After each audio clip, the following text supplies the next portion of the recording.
গপ্পসপ্পের আজকের নিবেদন গল্প আহিরিটোলার বাড়ি। লিখেছেন লীলা মজুমদার। চলুন শুরু করা যাক।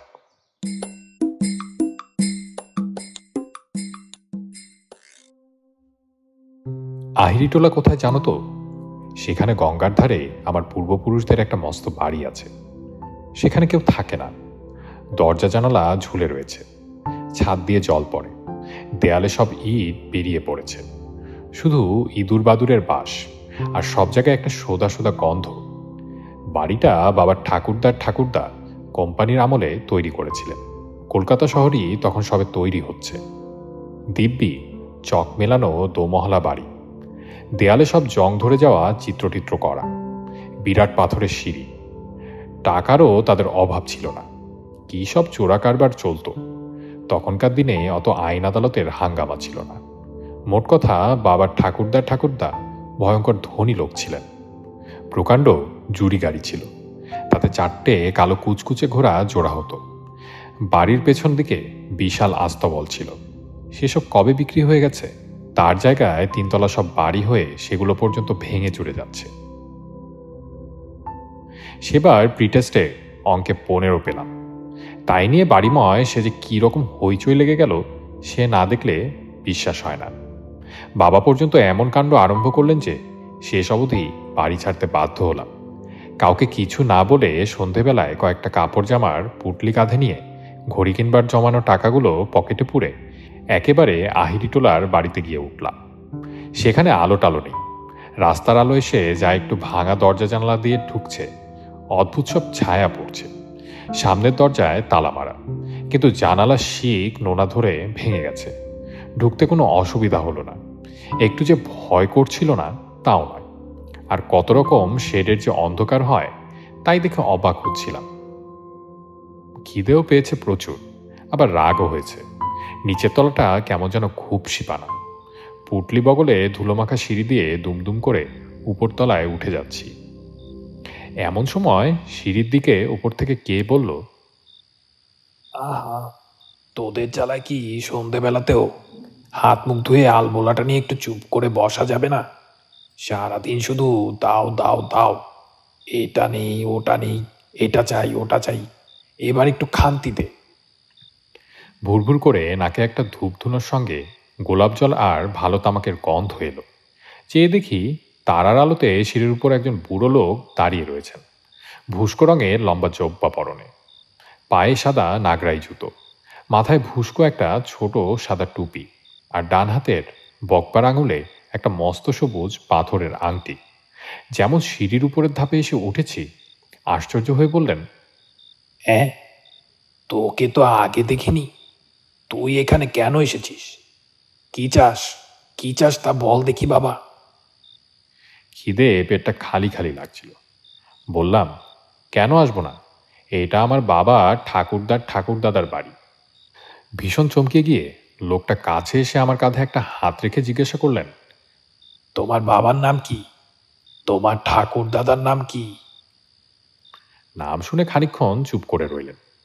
কোথাও জনমানুষ নেই, চারিদিকে অন্ধকার। রেলিংয়ের কাছে গিয়ে বুড়ো হাঁক দিলেন, পরদেশি আমিন, বলি কাজের সময় গেলি কোথায়? আলো দিবি না? নিচের তলার অন্ধকার থেকে অস্পষ্ট একটা সাড়া এলো। তারপর লম্বা একটা কাচের ঢাকনি পরানো সেজ হাতে, কুচকুচে কালো, ডিগডিগে লম্বা গোলাপি গেঞ্জি, মিহি ধুতি আর গলায় সোনার মাদুলি পরা একটা লোক সিঁড়ি দিয়ে উঠে এলো। ছিলি কোথায় হতবাগা? বাড়িতে লোক এলে দেখতে পাস না? একদিন বারবারি তলায় হাফ আকাইটটা একবার দেখে এলাম। আমার দিকে ফিরে বলল, যাবে না খোকা বাবু হাফ আঁকড়াইতে? কেমন সব সং বেনিয়েছে, গান বাজনা হতেছে। বুড়ো বলল, চুপ, ওসব ছেলে মানুষের জায়গা নয়। এসো দাদা, তুমি আমার সঙ্গে এসো। সামনের ঘরে গেলাম। মেঝেতে লাল গালচে পাতা, মস্ত নিচু তক্তপোষে হলদে মখমলের চাদর বেছানো। এক কোনায় গোবঝোলা চুড়িদার পাঞ্জাবি গায়ে, কানে মাখরি পরা একজন লোক দাঁড়িয়ে। তাকে বললেন, যাও এখন বলছি। 10 টাকা চাঁদা, 5 ভরি আতর দেব তোমাদের বারোয়ারি পুজোর জন্য। এখন কেটে পড়ো। লোকটি চলে গেলে আমাকে তক্তপোষে বসিয়ে পুটলির দিকে চেয়ে বললেন, ওতে কি, পালিয়ে এসেছো নাকি? কেন? বলতে হলো সব কথা। খানিকটা ভেবে হঠাৎ বিরক্ত হয়ে বললেন, 15 পেয়েছিস? হতভাগা তোর লজ্জা করে না? আখ হয় না কেন? শুভঙ্করী পড়িস না? মুখ অমন পাংশুপনা কেন? খেয়েছিস? হ্যাঁ, খাসনি এখনো? পরদেশি, যা দেখিনি পচ্চুকে বলগে যা। পরদেশি চলে গেলে বললেন, আমার কখনো একটা আখ কষতে ভুল হতো না, আর তুই বেটা একেবারে 15 পেলি। জানিস, নবাবের কাছ থেকে সার্টিফিকেট পেয়েছিলাম, হোসের সব হিসেবের ভুল শুধরে দিয়েছিলাম বলে। দাঁড়া, কুট্টিকে ডেকে পাঠাই, সে তোকে আখ শিখিয়ে দেবে। পরদেশি একটা রূপার থালায় করে লুচি, সন্দেশ, ছানামাখা আর 1 গ্লাস বাদামের শরবত এনে দিল। তারপর বারান্দার কোণে শ্বেতপাথর দিয়ে বাঁধানো স্নানের ঘরে আরাম করে হাত পা ধুয়ে পাশের ঘরে কারিকুরি করা খাটে সাদা বিছানায় শুয়ে সারা রাত ঘুমালাম। সকালে পরদেশি এসে ডেকে দিল। কুট্টিবাবু আখ শেখাতে এসেছেন। কুট্টিবাবু এসে চিত্রকরা পাটিতে বসে সারাটা সকাল আমাকে অঙ্ক কষালেন। পরদেশি কোনো কথা না বলে দুজনকেই 2 গ্লাস দুধ দিয়ে গেল। বই নেই, পুটলিতে খাতা পেন্সিল ছিল। তাই দেখে কুট্টিবাবু মহা খুশি। কি বলবো, যেসব অঙ্ক সারা বছর ধরে বুঝতে পারছিলাম না, সব যেন জলের মতো সোজা হয়ে গেল। কুট্টিবাবুর বই দরকার হয় না, সব তার মাথায় ঠাসা। উনি চলে গেলে বারান্দায় বেরিয়ে দিনের আলোতে ভালো করে চেয়ে দেখি এরা সব বাড়িঘর ঝকঝকে পরিষ্কার করে ফেলেছে। উঠোনের ধারে বড় বড় টবে করে কত রকম পাতাবাহারের গাছ, আর উঠোনের দ্বারের উপর লাল নীল হলদে সবুজ মস্ত মস্ত তোতা পাখি রোদে বসে ছোলা খাচ্ছে। দেয়ালে ঠেস দিয়ে পরদেশি মুচকি মুচকি হাসছে।